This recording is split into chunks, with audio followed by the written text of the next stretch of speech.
Alright, so I'm using the front-facing camera today. So pretty cool. I've been having, as those of you who are subscribed and viewing, I've been having no luck since my first Shadowless pull, which I didn't even record because it just, at the time I wasn't doing YouTube. Anyways, but today I got a package containing three already known Shadowless decks. I was buying them as used products. A little backstory. So the seller's uncle had passed away, and the guy was a huge collector. I believe it's Dark Eye. Dark Eye is like part of the name on eBay. But this fellow sold me three Shadowless decks at $150 per. A Brushfire Shadowless, a Overgrowth Shadowless, and the starter, the two-player starter Shadowless. The starter Shadowless, the other ones were $150, but they were mint. They were mint. They should have been $500, $600, $700. They were mint. They looked like they'd just been opened up. Super ecstatic about that purchase. This other one actually happened to be a bit played, and not in the sense of edge wear or creases, but just a lot of scratches, light scratches on the hollow foil, which I don't even care about. As long as it's not creased or there's separation on the card itself, from foil to paper or just paper to paper separation, then I'm fine.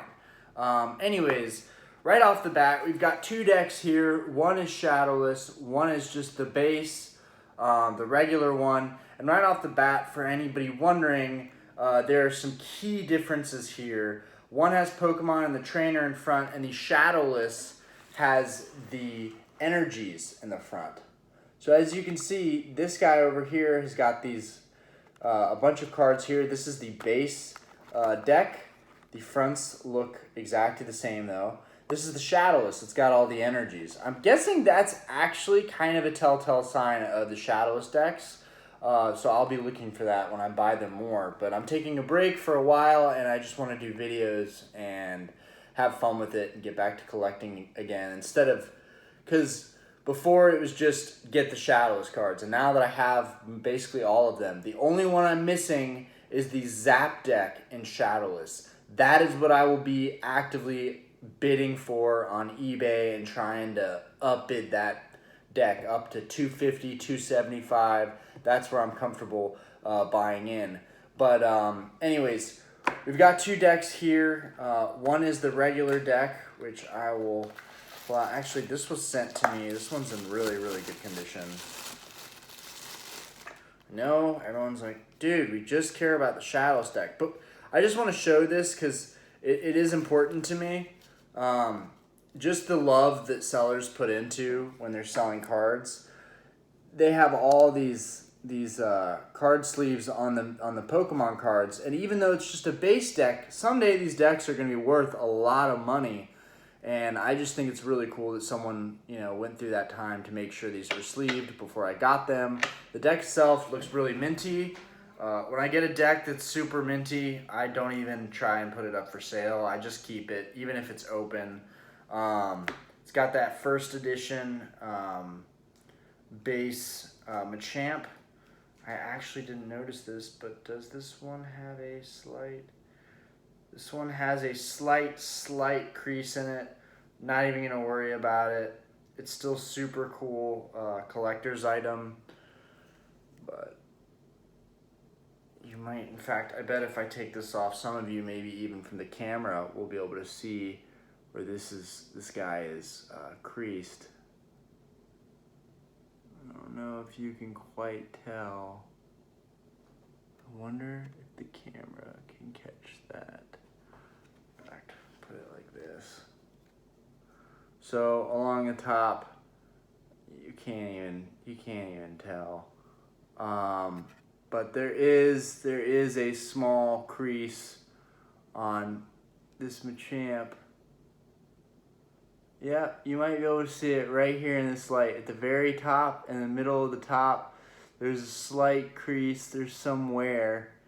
You know, the card was moved around and bent around someone's fingers.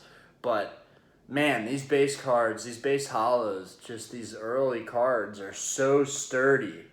They're so sturdy. It's not like the base 2 cards, which I find to be a little more flimsy. I'm starting to realize that it's all about these base and shadowless decks. Let's get that guy back in there, and then let's get to the fun stuff, which is the shadowless deck. We've got all your typical Machamp and Charmeleon and Diglett and so forth. These are all cards that we all already know about. Let's go ahead and put this guy back in here. This is how my Shadowless deck honestly should be put away. And I might put this one up on Mercari. I might try and sell it just because there's a market for that, for this kind of stuff. But let's get to the good stuff. Ooh. Okay, so when I got these, I definitely was in awe of how good condition they were in. This is the more scratched up one, but I don't care. It's still Shadowless deck. I'm really excited for the other videos. I kind of wanted to do all of the decks together, all the Shadowless decks that I just got in the mail, but I'm going to spread it out over a couple videos. Tomorrow I'll probably cover the Overgrowth, and then lastly I'll probably cover the Brushfire Shadowless, which is just pristine. I mean, sometimes, because they're in that plastic, there's a glue mark that'll be on the Shadowless Ninetales, and it was just clean as heck. There was no glue marks, nothing. It just looked pristine. My wife was like, wow, this is a lot cleaner than I was expecting. 'Cause she's seen a lot of these decks, and a lot of the time, people will try and get one over on you and sell you a deck that's, you know, for the most part, played. Very played. He added the original counters for me in this little baggie. Thought that was nice of them. Okay, so let's get to the good stuff. We've got our special Shadowless Machamp in there. And I'm going to go over, well, first I'll show the Machamp. It's in a sleeve. So y'all can see that there. Way mintier than the other card that I just showed. In terms of no creases. The hollow foil has seen better days. It is scratched up, man. It is not like the other ones that are more minty. This guy is definitely more scratched up. But it's just beautiful. You can tell the artwork is darker. I've noticed that off the bat with the Shadowless. They're much darker. You've got that edge there that doesn't have the shadow on it, similar to this edge, which defines it as being Shadowless. So beautiful card that we have here. I love being able to show this to viewers. This one still has really great shine to it. Put that away. Get into the other goodies. We've got our Shadowless Machop. Energy retrieval, energy removal. We've got good old Bill. Draw 2 cards. Good old switch. Switch out your Pokemon. Potions. Self-explanatory.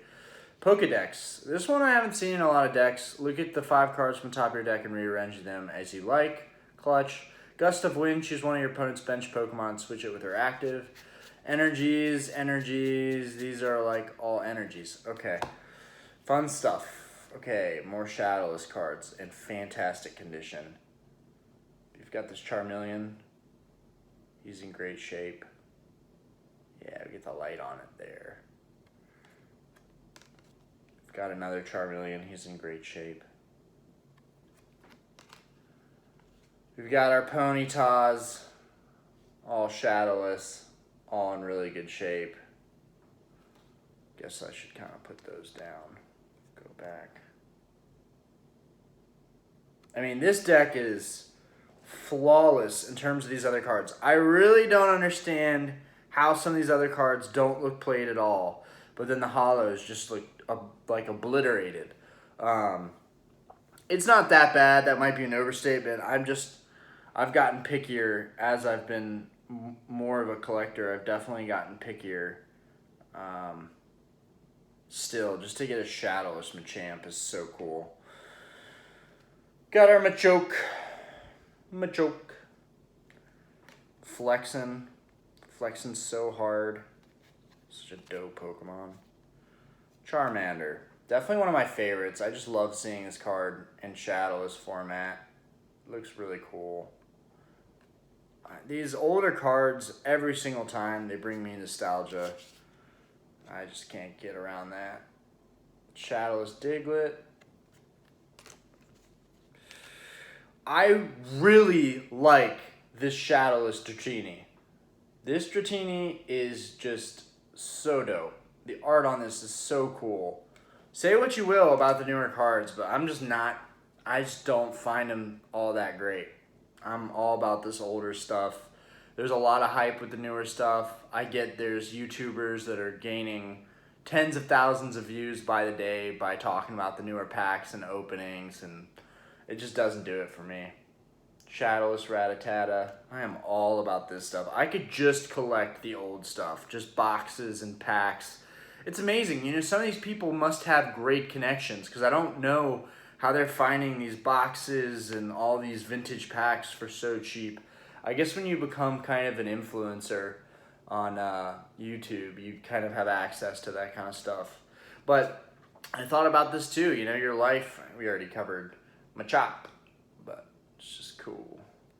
You know, for all these people, you know, their lives become just the YouTube. So they're giving up a lot more than people think. Like for me, I wouldn't say I went out of my way to make videos or these videos, but it takes a little bit of time. It takes time. You're trying to think, what am I going to talk about? What's my content? For me, I don't think it really matters, because I'm just going to create content as I go. We're building a bar right now in Charlotte, so I just got home from that. It's sundown here. I've been painting and doing paint prep work for our logo for the front of our private lounge warehouse. So I'm super tired, but I really wanted to stay true to this and continue to provide my opinions about the cards and just what I like and what I don't like about them to the community. And you know, it doesn't take that long to do a video, so I'm gonna keep making them regardless of my subscribers or viewers. But without further ado, thank you guys so much just for viewing my stuff and subscribing if you did. When I get, you know, that one extra subscriber, you know, it makes my day. It really does, because it's one more person that actually cares about what I have to say.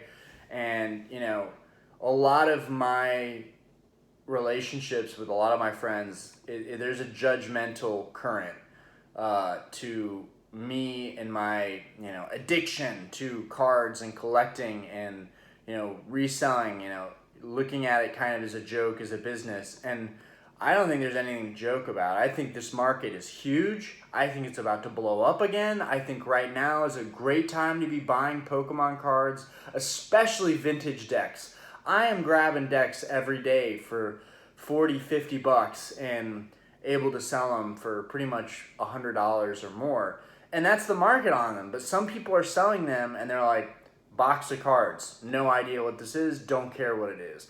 That's their loss, because they've got very special treasures, at least to me. But you know, I hope for other people that are watching this, they can kind of understand and relate what it's like for other people to say, damn, dude, you're spending all this money on cards. Yeah, but if it makes you happy, do it. So for anybody watching, if this makes you happy, not watching my videos, but if collecting these old cards or even the new cards, it's okay, the new series, the new generation of cards, if that makes you happy, then by all means do it. Do what makes you happy, and always chase your dreams. If you want to be a famous Pokemon YouTuber, start, because those guys don't get big from nothing. They start somewhere. You know, it's not an overnight success like a lot of people think. These guys have been doing this for years and years and years and have hundreds of videos with good content. Hopefully in the future I get better with the recording and the camera quality and all of these things. I honestly think right now I just need to keep making videos with good content. And with that being said, thank you guys so much for watching, and I appreciate you, and have a good Friday night. Peace out, guys.